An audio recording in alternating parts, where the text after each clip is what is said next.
get me through this. I swear I'll dedicate my whole life to you.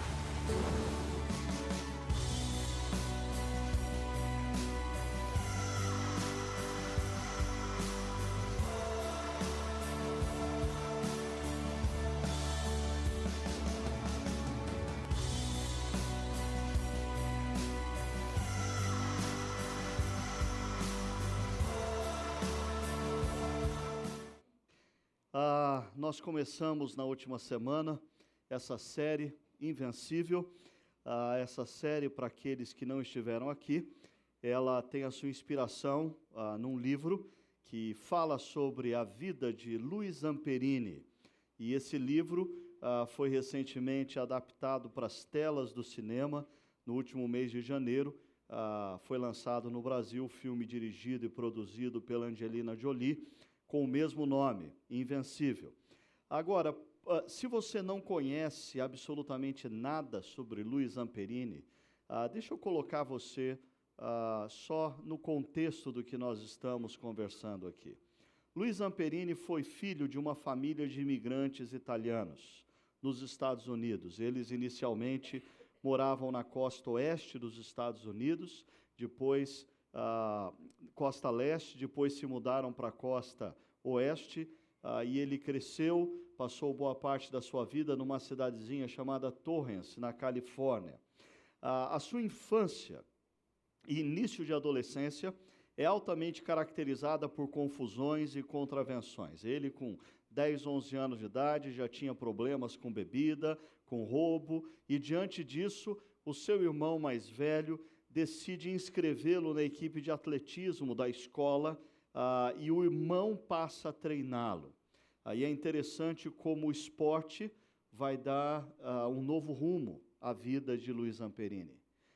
E ele ganha paixão por isso, por correr, e em 1934 ele estabelece o recorde mundial intercolegial na corrida de 1 milha, também conhecida atualmente como 1.500 metros. Ele faz 4 minutos e 21 segundos, e assim ele começa a sonhar mais alto, e ele passa a sonhar em correr numa Olimpíada, e em 1936 ele se torna o mais jovem atleta do grupo de atletas norte-americanos que vão para as Olimpíadas de Berlim. Mas quando ele vai para as Olimpíadas de Berlim, ele sabe da sua limitação, ele tem apenas 19 anos, numa época em que os atletas, nesse tipo de competição, alcançavam o seu auge por volta dos seus 25, 26, 27 anos de idade. O seu sonho maior era ser campeão olímpico e correr 1 milha abaixo dos 4 minutos. E ele vai para Berlim para ganhar experiência, sonhando com a possibilidade de 1940, em Tóquio, aí sim, realizar o seu sonho de ser campeão olímpico e bater esse recorde. No entanto, a Segunda Guerra Mundial frustra os seus planos, frustra os seus sonhos, e assim ele se alista na Força Aérea dos Estados Unidos. Em uma das missões, numa missão de resgate, ele e o seu grupo estão sobrevoando o Pacífico, o avião tem problemas e o avião vem a cair, e assim Zamperini, com mais 2 amigos sobreviventes, passam 47 dias no mar, e se miséria pouca é bobagem, então depois de 47 dias no mar, tendo que comer gaivota, fígado de tubarão ou coisa parecida, ele é resgatado, mas ele é resgatado pelos inimigos, os inimigos de guerra, os japoneses. E ele é levado a um campo de prisioneiros. Na verdade, ele vai passar por 3 diferentes campos de prisioneiros de guerra, e ele vai ficar sob o poder dos japoneses por um pouquinho mais de 2 anos, sendo ali humilhado, sofrendo inúmeros horrores. Agora, deixa eu mostrar para vocês o próprio Louis Zamperini contando um pouco da vida dele e dizendo o que ele aprendeu com tudo isso que eu descrevi para você. Dá uma olhada nesse vídeo, por favor. I've gone through my whole life drawing from my experiences, both positive and negative. You have to believe that no matter what happens to you, that all things work together for good.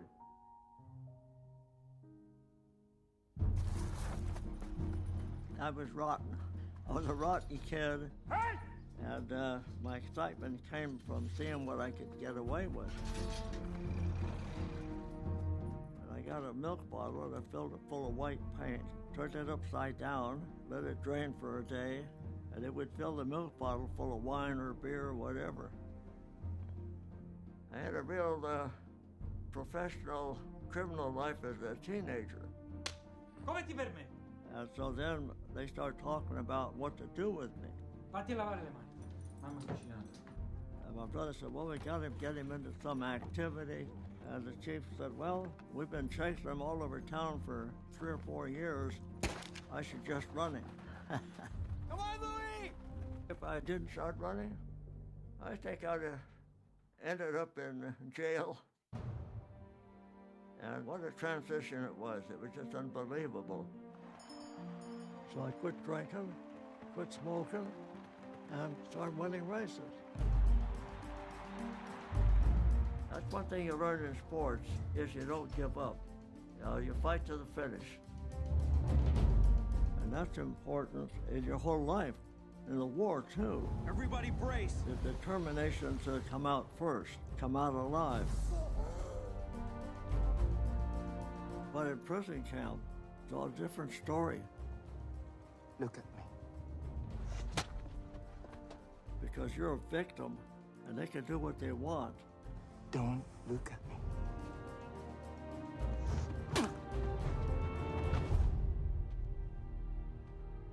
That's a race for life, and you want to win, and you won't give up. If I can take it, I can make it.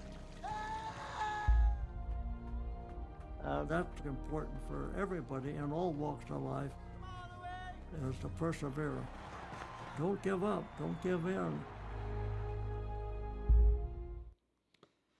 Não desista, persevere. E no início da sua fala, a Luiz Zamperini diz que ele, olhando para trás, ele percebe que absolutamente todas as coisas contribuem para o bem. E nós, agora há pouco, líamos um trecho das Escrituras que dizia que tanto o bem como o mal, Deus coloca nas nossas vidas visando um propósito futuro. Isso é claro, não apenas na vida de Luiz Zamperini, mas também na vida de José.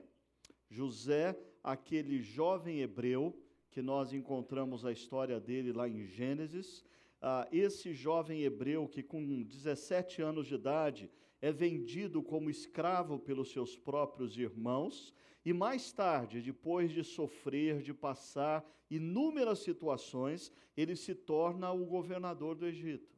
No entanto, entre o momento em que ele sai da casa do seu pai, vendido e traído pelos próprios irmãos, até o momento em que ele se torna governador do Egito, muitas noites escuras, muitos desertos, muitas curvas nesse caminho, no caminho da sua vida, acontecem. Semana passada nós conversávamos sobre frustrações.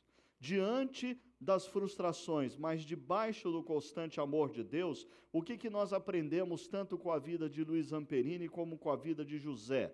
Primeiro, um referencial: existe um propósito para as nossas vidas. Nós não estamos aqui por acaso. Nós não passamos a ser e passamos a existir por mero acaso. Deus tem um propósito e Deus está escrevendo uma história nas nossas vidas. Por mais que seja difícil, em algumas situações, nós entendermos determinados momentos dessa história, nós precisamos nos fortalecer com essa crença e com essa afirmação. Existe um propósito para as nossas vidas. É claro, veja só, o sonho de Louis era tornar-se um campeão olímpico e recordista mundial na corrida de 1 milha. Mas o propósito de Deus era imensamente maior. Talvez, se Louis tivesse se tornado um campeão olímpico e um recordista mundial, nós nem mesmo ouviríamos acerca do nome dele, e ninguém aqui se lembraria dele. Mas porque ele viveu o que ele viveu, a sua história se torna um exemplo de fé e superação, conhecida hoje por milhares de pessoas no mundo afora. Mesmo após a sua morte, a sua vida continua falando alto em vários cantos do mundo. Ele tinha sonhos, mas o propósito de Deus era muito mais elevado. Muitas vezes nós nos frustramos porque os nossos sonhos não são realizados, mas nós precisamos confiar que os propósitos de Deus muitas vezes são superiores àquilo que nós planejamos ou sonhamos. Mas como viver o propósito de Deus na sua vida? Eu diria, ao invés de você ficar esperando um anjo aparecer no seu quarto e dizer para você por que você existe, qual é o seu propósito, eu diria simplesmente, viva a vida com paixão. Viva a vida com paixão, porque Deus só te deu uma.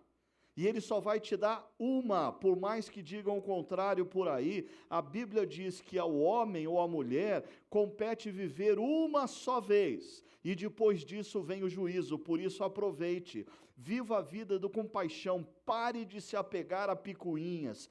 Pare de entrar em depressão por coisas tão mínimas. Viva a vida com paixão e mais, viva a vida com paixão e excelência, fazendo o melhor uso dos talentos que Deus te deu e das oportunidades que Ele tem colocado diante de você.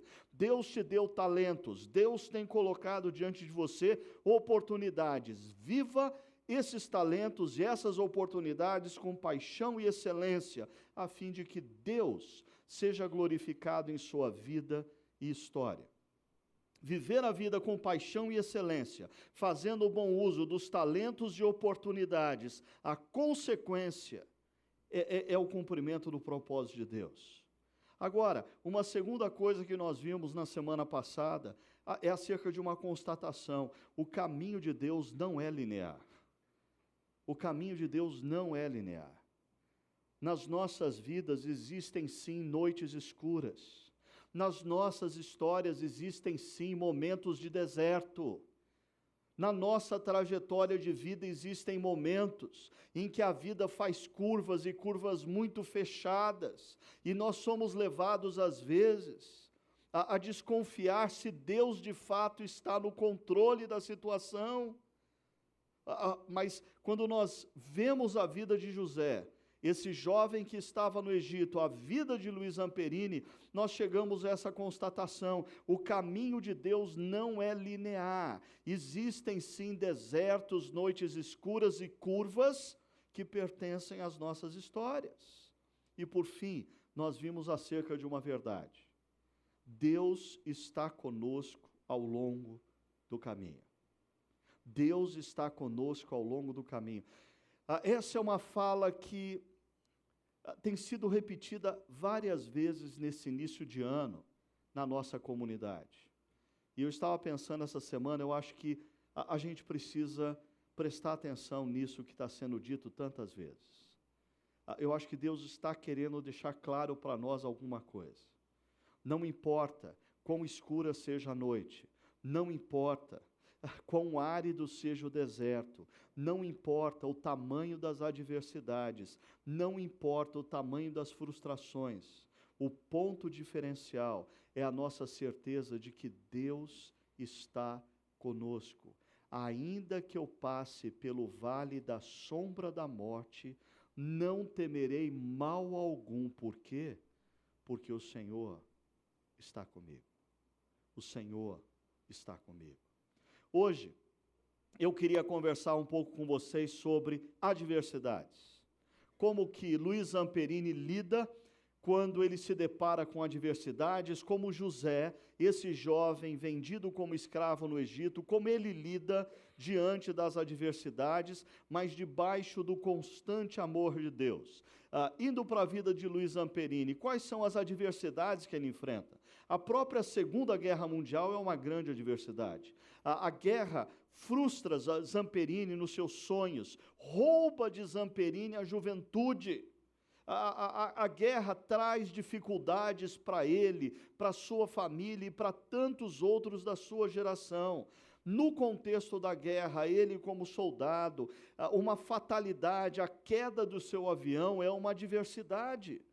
E o tempo que ele passa no Pacífico, à deriva, 47 dias num bote inflável. Mas uma coisa é interessante a gente perceber aqui. Às vezes, quando a gente está vivendo dias ensolarados, quando a gente está assim na vida, que a vida parece a rodovia Dom Pedro, vindo aqui para Campinas, uma reta só, sem problemas, 3 pistas, tudo tranquilo. Nós somos levados, às vezes, a lidar com a oração, lidar com a relação com Deus de uma maneira um tanto quanto relaxada. Mas quando a adversidade chega, quando a enfermidade nos assalta, quando uma fatalidade surge no nosso caminho, quando os problemas emergem, como a nossa perspectiva de Deus e da oração muda. Existem 2 cenas que eu queria mostrar para vocês que ilustram bem isso. Zamperini, um pouco depois de um incidente que ele e os seus homens no avião que eles tinham, passam, eles têm que fazer um pouso forçado, o avião deles foi alvejado, mais de 500 balas acertaram o avião, e eles têm muita dificuldade, mas eles conseguem sobreviver todos. Aí Zamperini está contemplando o avião que parece uma peneira, e ele olha no canto e ele vê o piloto do avião, um tenente Phil, que era filho de um pastor metodista, orando. E Zamperini se aproxima, ele tem um diálogo acerca da oração. Perceba o sorriso na sua face, um desdém em relação à oração. Mas um pouco depois, quando Zamperini se encontra naquele bote, depois de dias no oceano, em meio a uma grande tempestade, como ele concebe a oração de uma maneira diferente? Como ele lida com Deus de uma maneira diferente? Dá uma olhada nessas 2 cenas agora, por favor.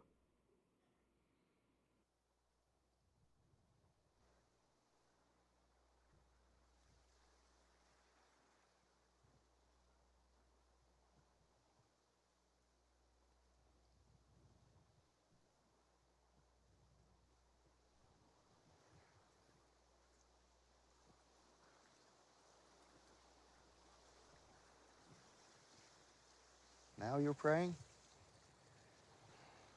I was busy before.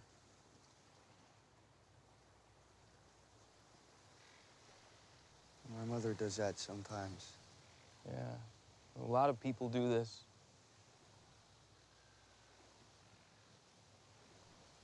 You say anything back?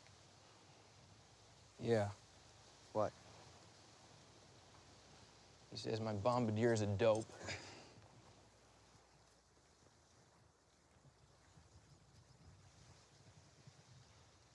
Really? Thy kingdom come. If you get me through this, Will be done on earth. if you answer my prayers, Give us this day our daily bread. I swear I'll dedicate my whole life to you. As we forgive our trespasses against us. And lead us not into temptation. I'll do whatever you From want. evil, for thine is the kingdom and the power and the glory forever and ever. Amen. Please. A adversidade muda a nossa perspectiva de Deus e da oração. Mas, após o resgate, entre aspas, ele é enviado para o campo de prisioneiros, e perceba, o primeiro campo de prisioneiros que ele é enviado se chama Ilha da Morte. Era onde muitos soldados capturados pelos japoneses eram simplesmente torturados e depois mortos. E olha o relato que Zamperini faz numa entrevista que ele dá anos mais tarde acerca do que ele vive nesse campo de prisioneiros. Ele diz: aqueles 43 dias em Kwajalein foram os mais difíceis da minha vida. Tudo era ruim. A comida era atirada na sujeira. Um buraco no chão de minha cela servia como latrina.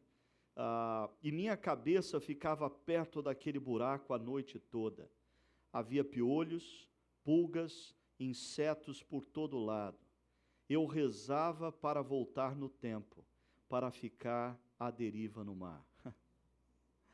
A situação era tão ruim que ele sonhava com os bons tempos que ele estava à deriva no mar, comendo carne de gaivota e fígado de tubarão. E mais tarde, ainda existe uma outra fase de dificuldades e adversidades na vida de Luiz Zamperini, que o filme, se você assistiu o filme não retrata. Ele passa por um período de depressão, ele se entrega ao vício, passa a beber, o seu casamento fica por um fio, até que num determinado momento acontece algo que muda completamente a perspectiva da vida dele, mas que nós vamos falar daqui a algumas semanas sobre isso. Deixa eu falar um pouco de José, então. Em Gênesis capítulo 39, no verso 1, nós encontramos a seguinte afirmação: José havia sido levado para o Egito. José havia sido levado para o Egito. José está no Egito porque ele foi alvo do ciúme, do ódio e da trama dos seus irmãos. José não está fazendo uma viagem de turismo no Egito. José não foi para o Egito porque ele planejou estudar numa universidade melhor, do Cairo. Não, ele está no Egito porque ele foi alvo de ciúmes, ele foi alvo de ódio, ele foi alvo de trama dos próprios irmãos. E ele foi vendido como escravo aos ismaelitas. Ele se torna uma pessoa sem direito. Ele se torna uma pessoa que vai ter que servir outros por toda a sua vida. E mais, ele poderia ter alguma esperança de, quem sabe, o seu pai descobrir a trama dos irmãos, ir atrás dele e libertá-lo no Egito, mas nem essa esperança ele podia ter. Por quê? Porque os seus irmãos pegaram a túnica de José, aquela Calvin Klein que o pai tinha dado para ele, e os irmãos sujaram essa túnica com o sangue de um animal e entregaram para o seu pai para que o seu pai não tivesse dúvida alguma de que José estaria morto. Por isso, o próprio pai o considerava morto. E José no Egito, diz o texto, olha a segunda linha, onde o egípcio Potifar, um oficial do faraó e capitão da guarda, comprou dos ismaelitas que o tinham levado para lá. Ele se torna escravo, um escravo doméstico desse homem que era um oficial de faraó e capitão da guarda. Mas aqui eu queria chamar a sua atenção para uma linha que faz toda a diferença nessa história. O Senhor estava com José.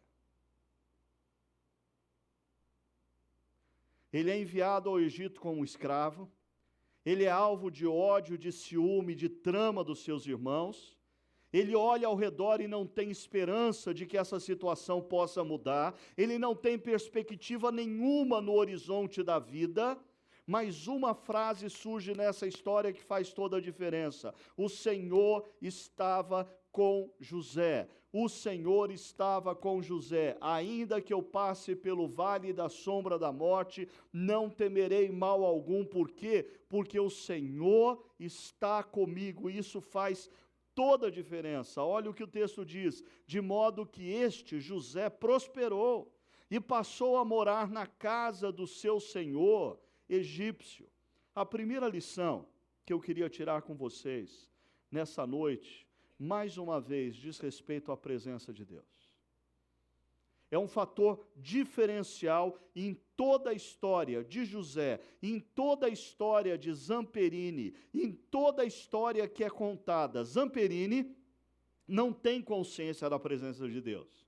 Zamperini vive inúmeras situações sem perceber Deus, mas lá na frente, depois de que algo acontece, ele olha para trás, ele começa a reinterpretar toda a sua vida e ele percebe Deus atuando em inúmeros momentos da vida dele. É assim na minha vida, é assim na sua vida. Quando nós olhamos para trás, nós percebemos Deus aonde, quando nós estávamos vivendo a situação, nem sempre era tão nítida a presença dele em nós. Agora veja só, Deus não nos prometeu que não enfrentaríamos a adversidade, Deus não nos prometeu que nós não passaríamos por desertos, Deus não nos prometeu que nós não teríamos noites escuras, Deus sim nos prometeu que nunca, jamais nos abandonaria. Se você tem ouvido qualquer tipo de pseudo-espiritualidade por aí, que promete para você que andar com Deus significa que você não vai passar por dificuldade, que você não vai ter enfermidade, que você não vai ter crise financeira, que os problemas na sua empresa não vão te alcançar, isso tudo é balela, não é a espiritualidade bíblica, porque quando nós lemos a história de homens e mulheres, conforme relatado na palavra de Deus, nós vemos que Deus jamais prometeu que não haveria desertos e noites escuras, mas Ele prometeu sim que Ele nunca, jamais nos abandonaria. Há cerca de 2 semanas atrás, nós conversávamos sobre o que Deus disse a Josué, e eu queria relembrar para vocês essa fala de Deus a Josué. Deus fala a Josué: seja forte e corajoso. Nós acabamos de cantar isso. Não se apavore, nem desanime, não tenha medo, não esmoreça. Por quê? Pois o Senhor é o seu Deus. Estará com você por onde você andar.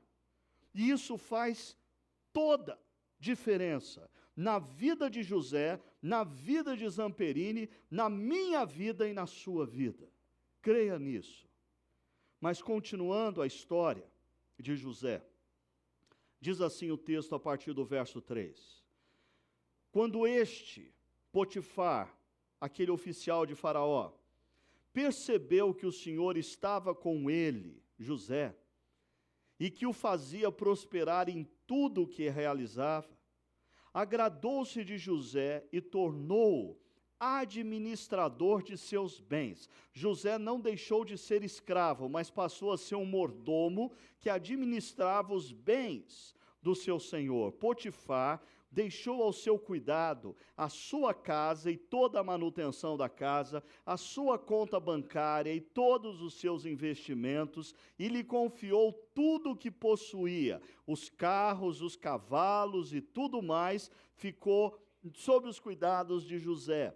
Desde que o deixou cuidando de sua casa e de todos os seus bens, de todos os seus investimentos, de todas as suas aplicações financeiras, de todos os seus investimentos na Bolsa de Valores do Egito, o Senhor abençoou a casa do egípcio por causa de José. A bênção do Senhor estava sobre tudo o que Potifar possuía, tanto em casa como nos seus investimentos em agrobusiness, no campo. Assim, deixou ele aos cuidados de José tudo o que tinha. Ele não era bobo, tudo. E não se preocupava com coisa alguma, exceto o que ele ia jantar. Ele só tinha que tomar uma decisão ao longo do dia: o que ele queria comer no almoço, o que ele queria comer no jantar. O resto José cuidava de tudo.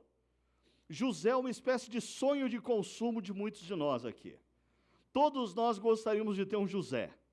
Um sujeito que cuida com fidelidade de tudo que nós temos, cuida dos nossos investimentos com alta lealdade, e tudo que ele investe dá certo. Aonde ele põe o dinheiro, a coisa multiplica. Ele sempre acerta as ações que ele tem que investir. Ele sempre acerta as aplicações financeiras.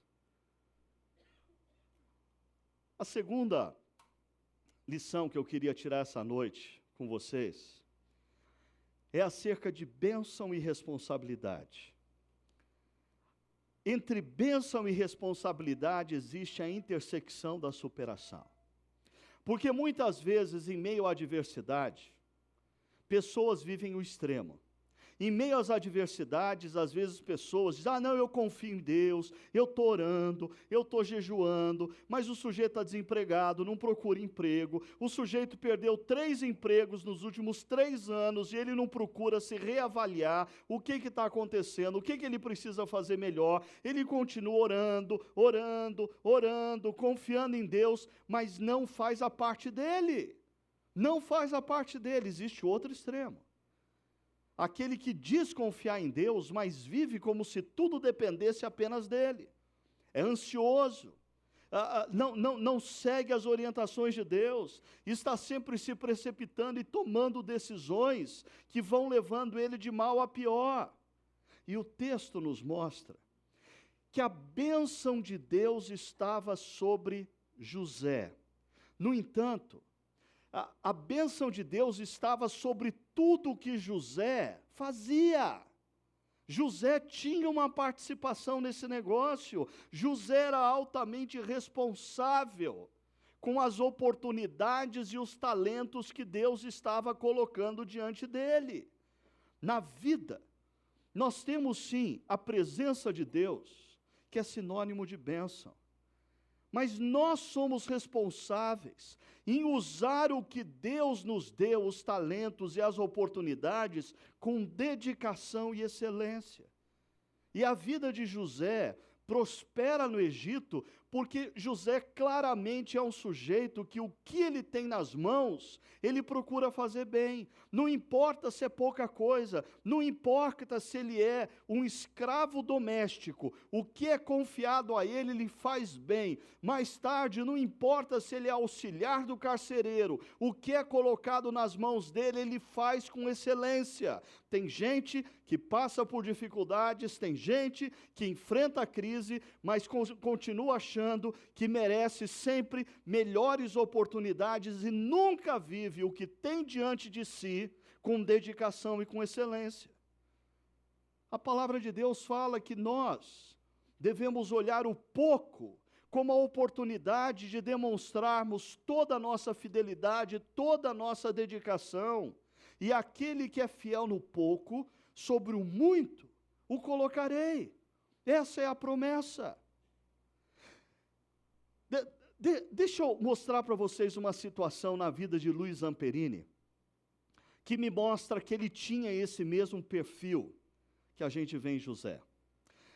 E esse momento da vida de Luiz Zamperini é descrito pelo articulista Rodolfo Lucena, que no dia 4 de julho de 2014, escreve num blog da Folha de São Paulo, uma reportagem intitulada Zamperini, o Invencível, morre aos 97 anos nos Estados Unidos.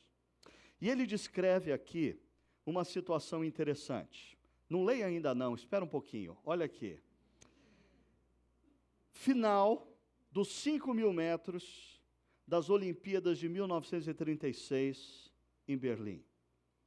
Zamperini, por ser inexperiente, aproveitou demais os dias no navio, engordou. Por ser inexperiente, na corrida ele se deixou encaixotar pelo segundo pelotão e ele não conseguiu se livrar daquele segundo pelotão. E agora, olha o que o Rodolfo Lucena descreve. Quando a sineta bimbalhou, anunciando a última volta, a corrida já não valia mais nada para ele. Em poucos segundos, ouro, prata e bronze já tinham dono, enquanto ele continuava encaixotado no segundo pelotão. Só lhe restava mesmo desistir. E muitas pessoas numa situação como essa fazem exatamente isso, simplesmente desiste. Não, esse negócio é pequeno demais para mim, não vou me dedicar. Não, eu não tenho mais chance de ganhar, eu vou entregar os pontos. Não, eu não tenho mais chance de me destacar aqui, eu vou jogar a toalha. Mas olha o que acontece nessa prova. Fez a segunda curva da pista de atletismo, entrou na reta oposta e qualquer coisa lhe fez lembrar o que era, sentiu renascer-lhe os brios, a vontade de lutar. Ele acelerou, passou um, passou dois, chegou à curva do fundo e seguiu correndo, entrou veloz na reta final. As arquibancadas trovejavam aplaudindo o esforço inútil do corredor. Aplaudido de pé pelas 100.000 pessoas que lotavam o Estádio Olímpico de Berlim, o norte-americano Luiz Zamperini terminou em 8º lugar a prova dos 5.000 metros nos Jogos Olímpicos de 1936. Tinha feito a última volta em 56 segundos. Agora, quem tem o hábito de correr, ou já teve, depois de você correr cerca de 4.200 metros, você fazer os últimos 800 metros em 56 segundos, olha o que diz Rodolfo Lucena, tempo inimaginável para a época. A última volta do recorde mundial da distância fora corrida em 69 segundos e 2 milésimos. O recordista mundial tinha feito a última volta dessa prova em 69 segundos. Zamperini fez em 56 segundos. Sabe o que é isso? É um cara que não importa o tamanho da tarefa, não importa a expressão da responsabilidade, ele quer fazer o melhor. E parece que Deus sempre lida com pessoas assim, apesar delas serem frágeis, delas terem os seus problemas, terem as suas dificuldades, Deus é fiel à sua promessa. O sujeito que é fiel no pouco, Deus acrescenta o muito na vida dele. Numa outra situação, Zamperini também revela essa sua capacidade de, em meio a situações, procurar fazer o melhor. Não importa se o melhor significa oferecer carne de gaivota ou fígado de tubarão para os amigos. Mas é o que ele faz. É interessante, naquele bote, é Zamperini que planeja formas de sobreviver. É Zamperini que logo no início diz assim, olha, nós temos alguns chocolates aqui, se cada um comer um quadradinho por dia, se a gente der 2 goles de água por dia, a gente vai poder ficar mais tempo aqui. Ele planeja formas de sobreviver. Quando todos esses recursos acabam, ele que cria maneiras para ter alimento e água, ele que pensa, ele que concebe, ele que está sempre sendo proativo diante das adversidades. E ainda, o que é mais fascinante, ele mantém a sanidade mental do grupo, porque uma das coisas que ele se lembra do treinamento que ele teve antes da guerra, era que em situações como aquela que ele estava vivendo, aonde os soldados estavam ali naquele bote, em alto mar, era muito comum, depois de alguns dias, os homens perderem completamente a noção da realidade. E ele, sabedor disso, ele começa a fazer constantemente perguntas aos seus amigos. Ele não deixa os seus amigos esmorecerem. Ele fica fazendo perguntas e fazendo eles contarem acerca da vida deles, contarem como era a infância deles. E quando os seus amigos estavam querendo sucumbir, ele começava a contar como a mãe dele preparava comidas deliciosas lá em Torrance, na Califórnia. Imaginem homens famintos, quando escutam alguém descrever comida, aí eles se mantinham acesos, o cérebro deles passava a funcionar a 1000. E assim ele mantém a sanidade do grupo. Como que você lida com a vida? Como que você lida com as responsabilidades que foram colocadas nas tuas mãos? Será que você olha as responsabilidades? Não, isso aqui é muito pouco. Eu não vou dar o meu melhor nisso, porque eu mereço uma responsabilidade maior. Como você lida com as responsabilidades que são colocadas nas tuas mãos?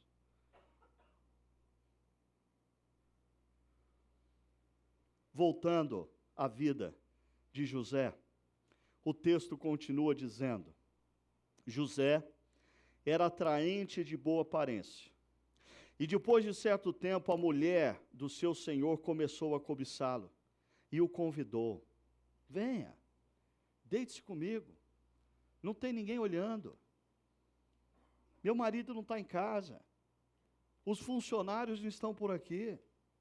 Mas ele se recusou e lhe disse, meu senhor não se preocupa com coisa alguma de sua casa, e tudo o que tem deixou aos meus cuidados. Ninguém nesta casa está acima de mim.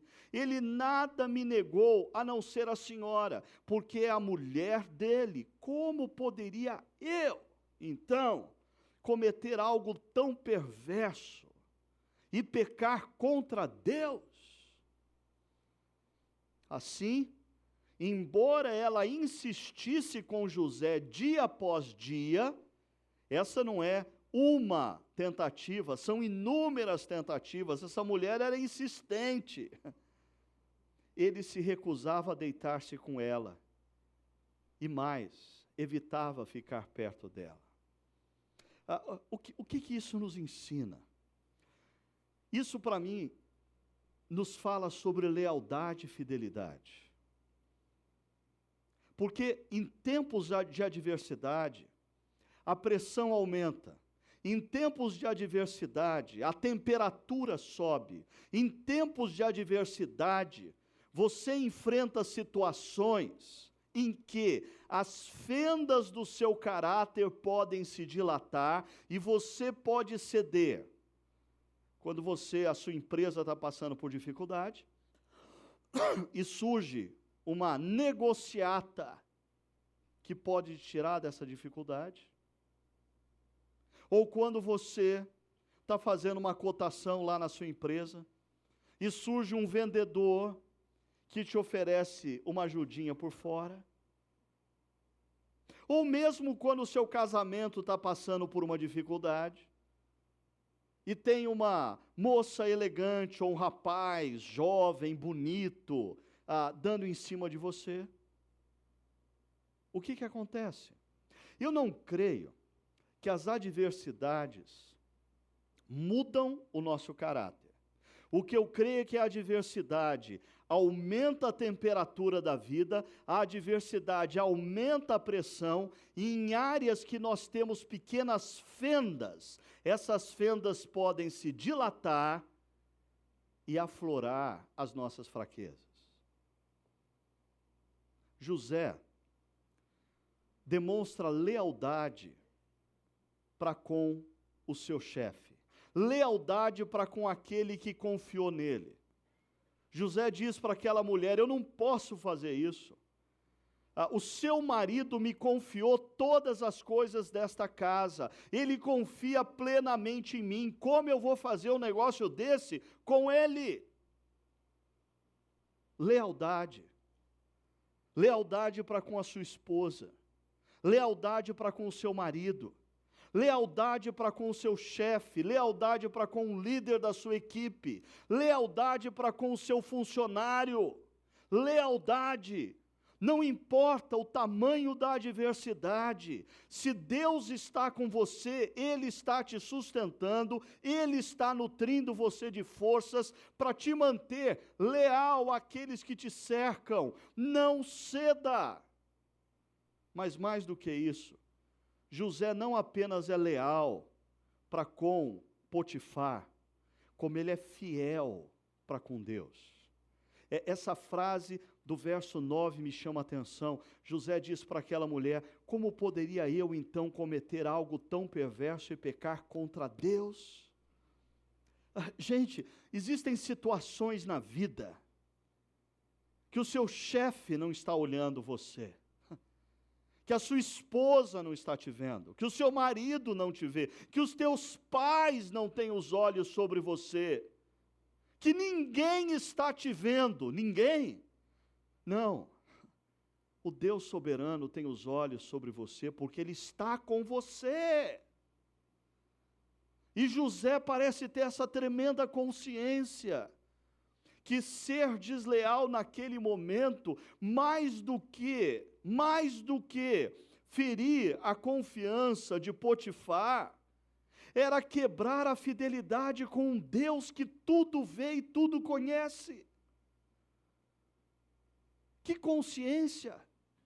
Porque é muito comum a gente pensar: que bom, Deus está comigo em meio à adversidade. Ok, mas lembre-se, Deus está no seu caminho quando propostas indecentes surgem na sua vida, quando oportunidades de infidelidade, de deslealdade para com a sua esposa, para com o seu marido, para com o seu chefe, para com o seu funcionário, para com os seus pais surgem.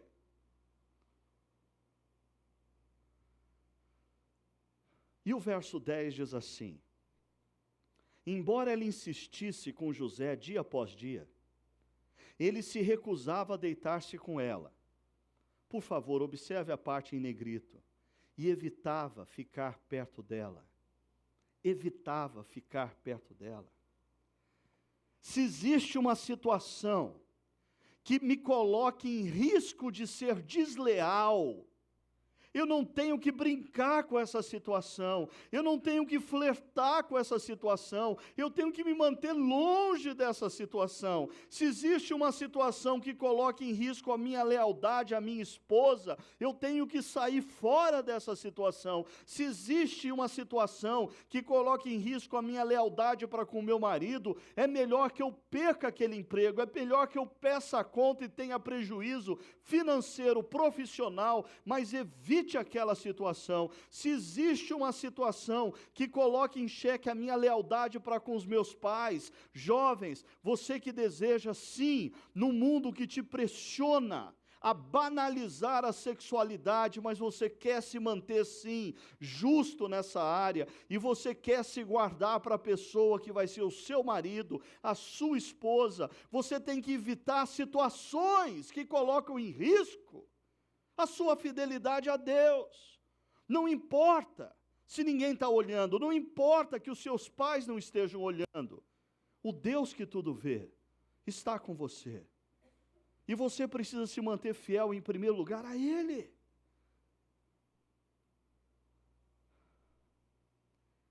Pensando um pouquinho nisso, me vem à mente uma situação da vida de Luiz Zamperini, em que ele está sofrendo no campo de concentração, ele está sendo perseguido por um oficial japonês, ele é constantemente humilhado e torturado por esse oficial.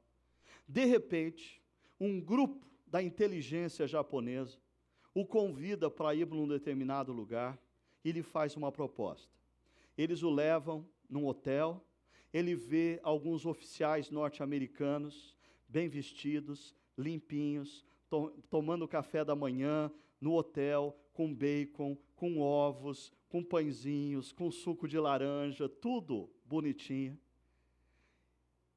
E aquele pessoal da inteligência japonesa diz, se você ler esse documento para a gente, na rádio que nós temos, que era um documento, segundo Zamperini, mentiroso, que colocava em situação difícil o governo norte-americano, e aqueles homens disseram, se você lê isso aqui, você passa o restante da guerra nesse hotel.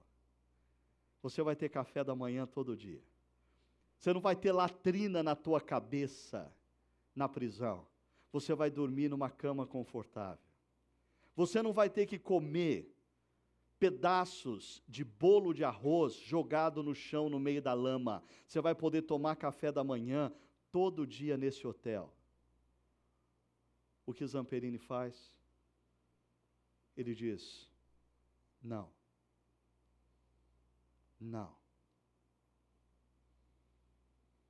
Voltando à vida de José, verso 11 diz, um dia ele entrou na casa para fazer suas tarefas e nenhum dos empregados ali se encontrava. Ela, aquela mulher, vestida para matar, o agarrou pelo manto e voltou a convidá-lo, vamos, deite-se comigo. Mas ele fugiu da casa, deixando o manto na mão dela. Quando ela viu que, ao fugir, ele tinha deixado um manto em sua mão, e aquela mulher, esse negócio já começou a mexer com o orgulho dela. Então, já que ela não pode ter José, ela decide acabar com José. E aí, continua, chamou os empregados e lhes disse, vejam, este hebreu nos foi trazido para nos insultar. Ele entrou aqui e tentou abusar de mim, mas eu gritei. Quando me ouviu gritar por socorro, largou seu manto ao meu lado e fugiu da casa. Ela conservou o manto consigo até que o senhor de José chegasse à casa. Então, repetiu-lhe a história. Aquele escravo hebreu que você nos trouxe aproximou-se de mim para me insultar, mas quando eu gritei por socorro, ele largou o seu manto ao meu lado e fugiu. Quando o seu senhor ouviu o que a sua mulher lhe disse, foi assim que o seu escravo me tratou, ficou indignado. mandou buscar José e lançou na prisão. Você já viveu uma situação na sua vida que você faz o que é certo e você sofre as consequências como se você tivesse errado? Alguma vez na sua vida, você esteve diante de uma bifurcação, você tinha oportunidade de fazer o que era errado, e ninguém ia jogar culpa sobre você, mas porque você faz o que é certo, isso gera indignação no grupo, isso gera desestabilização na vida daqueles que costumam fazer o que é errado, e eles tramam contra você, e eles geram sofrimento na sua vida, e você passa a sofrer o que você não merece. Se não bastasse ter sido vendido pelos próprios irmãos, e estar como escravo domiciliar no Egito, agora José está na prisão. O que a gente pode aprender com isso?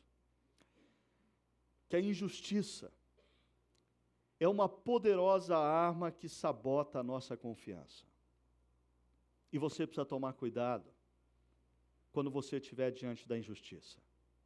Porque a injustiça tem o poder de sabotar sua confiança em Deus.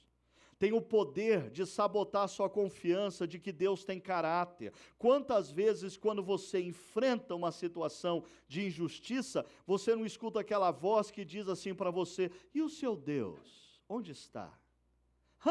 Deus não é justo? Como ele deixou acontecer isso com você?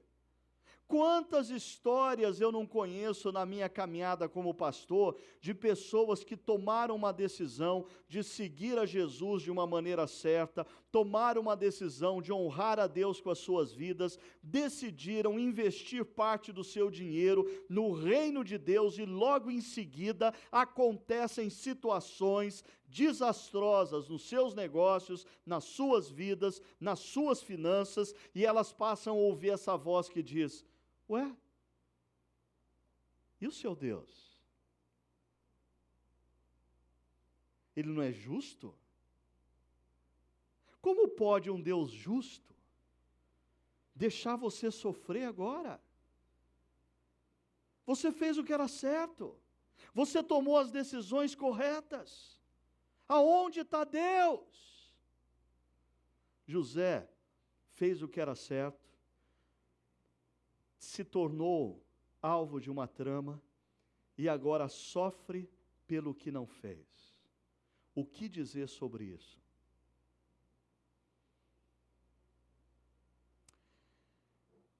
Nas próximas semanas a gente vai conversar sobre o que acontece na prisão. E como Deus reverte essa situação. Alguns de vocês conhecem a história. Mas por enquanto, eu queria deixar você com uma frase: a história ainda não acabou. Você está vivendo uma situação de injustiça? Você está sofrendo na sua empresa porque você tem procurado viver os princípios e valores de Deus? Você tomou uma decisão na sua vida de levar Deus a sério, de seguir Jesus com seriedade, de dedicar o que você tem e o que você é para a glória de Deus, e circunstâncias levantaram na sua vida e agora você está sofrendo? Por favor, deixe essa frase ecoar na sua vida nessa noite. A história ainda não acabou. A história ainda não acabou. A história ainda não. Deus está escrevendo um best-seller da redenção na minha e na sua vida. E se nós estamos vivendo um momento em que nós estamos sendo injustiçados, persevere, mantenha sua confiança no caráter de Deus, porque a história ainda não acabou. Essa frase que foi mencionada na primeira pregação dessa série, de Soren Kierkegaard, diz: a vida só pode ser compreendida olhando-se para trás. Existem situações, e na vida de José isso vai ser muito claro. Na vida de José isso vai ser muito claro. Essa prisão tinha um propósito. No entanto, quando José está no olho do furacão, ele não consegue enxergar o propósito. Mas quando ele se torna governador do Egito, ele olha para trás e percebe, a história ainda não havia acabado. Deus tem caráter, Deus estava com ele, Deus nunca o abandonou, mesmo quando ele estava sendo alvo de injustiça. A vida só pode ser compreendida olhando para trás. Zamperini vive os momentos mais difíceis. Para mim, a vida de Zamperini é uma espécie da vida de Jó contemporânea. Mas lá na frente, quando ele descobre o amor de Deus por ele, o interesse de Deus pela vida dele, ele olha para trás e ele percebe como existia um propósito. É a fala dele no início daquele clipe. Existe um propósito em tudo o que acontece. Agora, a frase de Søren Kierkegaard diz: mas a vida só pode ser vivida olhando-se para frente. A gente tem que encarar os momentos, a gente tem que continuar caminhando, a gente tem que continuar perseverando, mesmo quando a gente não consegue entender o porquê que eles estão acontecendo. Nós temos que ter fé de que quando nós chegarmos lá na frente, nós vamos olhar para trás e perceber o sentido daquela dor, o sentido daquele sofrimento. A história ainda não acabou. E o texto diz: mas o Senhor estava com ele. José foi parar na prisão, mas o Senhor estava com ele. E o tratou com bondade, concedendo-lhe a simpatia do carcereiro. E agora na prisão, por isso, o carcereiro encarregou José de todos os que estavam na prisão, e ele se tornou responsável por tudo o que lá sucedia. O carcereiro não se preocupava com nada. Você já ouviu essa frase hoje? O carcereiro não se preocupava com nada do que estava a cargo de José. Por quê? Por quê, gente? Porque o Senhor estava com José e lhe concedia bom êxito em tudo o que realizava. O Senhor estava com José. Para você pensar e refletir nessa semana, deixa eu lembrar alguns conceitos para você. Primeiro, o conceito da presença de Deus. Lembre-se que quando a vinda de Jesus é anunciada, um dos anjos anuncia Jesus como Deus Emanuel, que significa Deus conosco. Nosso Deus não é um Deus distante, nosso Deus é um Deus que se faz presente nas nossas vidas e nas nossas histórias. Jesus entrou na história para reconciliar você com Deus, eu com Deus. Jesus vive a sua vida, morre naquela cruz, e naquela cruz Jesus está morrendo, sabe por quê? Porque eu não sou capaz de ser leal ao meu semelhante sempre, porque eu não sou capaz de ser fiel a Deus sempre. Por isso Jesus morre naquela cruz para me perdoar, para pagar a minha dívida, para pagar a sua dívida, porque você, ao longo da sua história, nem sempre você foi leal àqueles que estão à sua volta, e nem sempre você foi fiel ao Deus que tudo vê, mas Jesus morreu naquela cruz para te oferecer perdão. E se você olha hoje para aquela cruz e reconhece que Jesus é quem Ele disse ser, e reconhece que Jesus fez aquilo por você, e você se rende àquela cruz, você se torna discípulo de Cristo, perdoado por Deus, reconciliado com Deus. E aí, depois de morto, Jesus ressuscita no terceiro dia. Posteriormente, ele aparece aos seus discípulos, e diante dos seus discípulos, antes de ser elevado aos céus, ele diz: eu vou estar com vocês todos os dias. Todos os dias. Todos os dias. Bênção e responsabilidade. Deus abençoa a sua vida se você se rendeu à cruz. Deus é com você e a bênção de Deus está sobre você, mas isso não te isenta das suas responsabilidades, não te isenta de ser proativo diante da adversidade. Você precisa perceber os talentos que você tem, as oportunidades que Deus tem te dado e fazer o melhor. Seja responsável, confiando na bênção de Deus. Lealdade e fidelidade. Talvez hoje você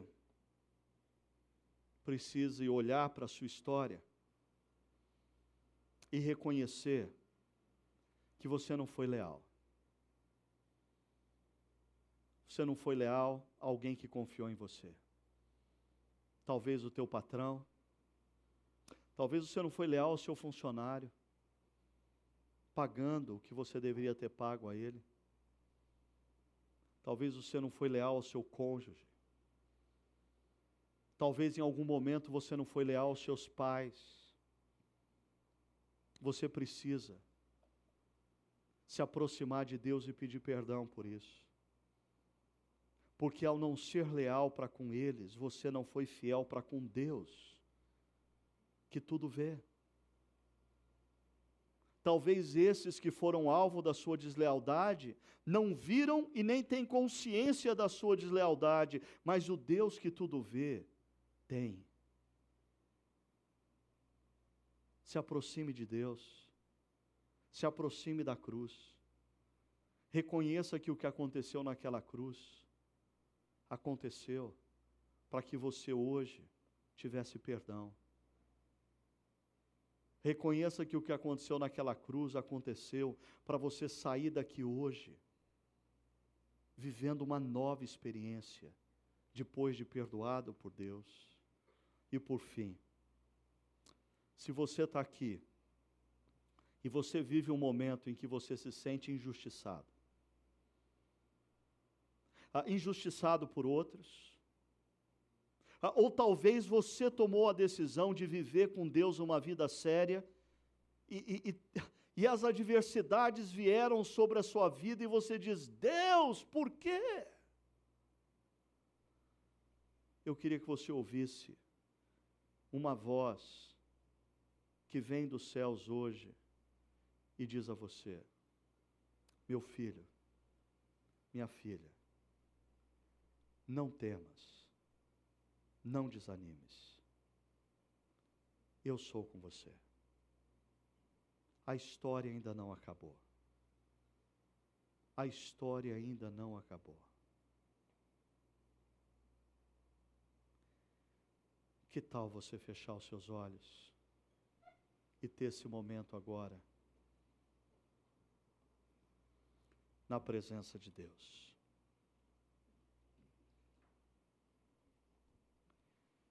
Eu quero convidar você para fechar os seus olhos, se aproximar do Deus Criador, Redentor, que tanto te ama. Queria convidar você a reconhecer nessa noite a presença dele no seu caminho. Ele prometeu que estaria com você. E ele está com você. Não importa quão árido pareça esse deserto, quão escura pareça essa noite, ele está com você.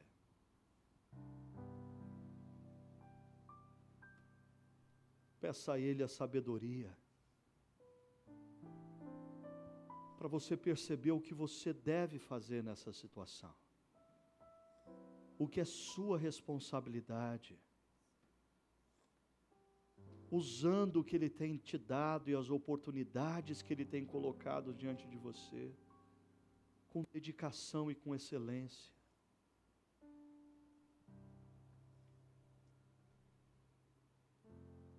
Se nesse momento o seu coração traz à sua mente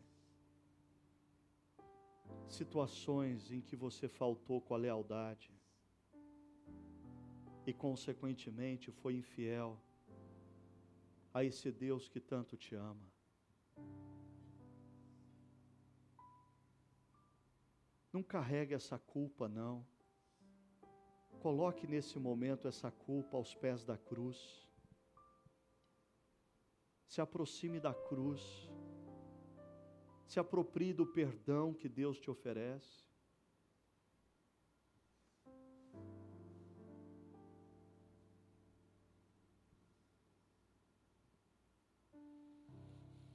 Você está vivendo um momento difícil, que te parece injusto.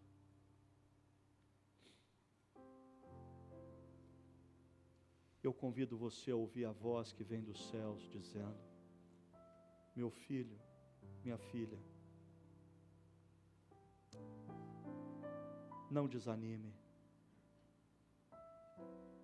não tenha medo,